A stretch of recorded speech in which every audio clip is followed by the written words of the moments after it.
Ayan, yung harap niya mga pare ko, yung signal light, ayan na. Nasa baba signal light niya. Pati dito sa baba. So yung harap nito, yung mga ilaw nito mga pare ko ay LED lahat to. Mga LED lights. Napakaganda ng forma, napaka-astig, napaka-lupet. Dito lang yan sa Michokosi Plaridel branch. May stock sila ngayon dito na isa. Maganda yung kulay nito, dilaw tsaka blue. Ganun ang forma niya.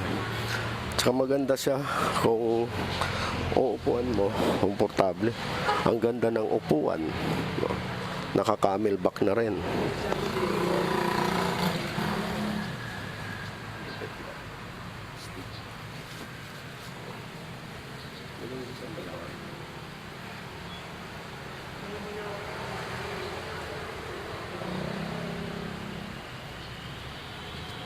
Maganda sa Marlaki mga pare. Ang ganda ng forma dito.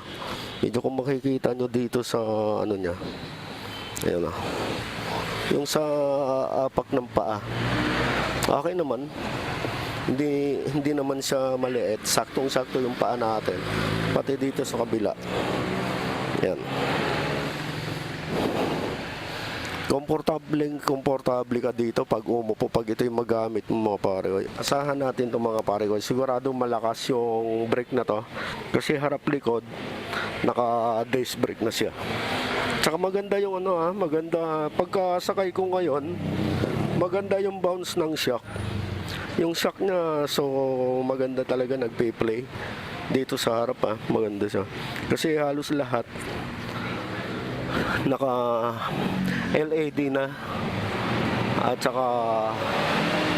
saka yung brake nito mga pare ko naka CBS na. Ayan CBS na, ibig sabihin naka combi brake siya. Pag mag-brake ka sa kanan, 70 sa kanan, 30 sa harap, naka combi brake. Kasi yung sa nito, disc brake na rin. Ayan, disc brake na rin siya pag sa dating sa likod. Sigurado ka sa braking power nito, nakakapit talaga kahit umuulan, kahit madulas. Kinaganda nito. Ayan. Ganyan ang itsura ng Griffin 180.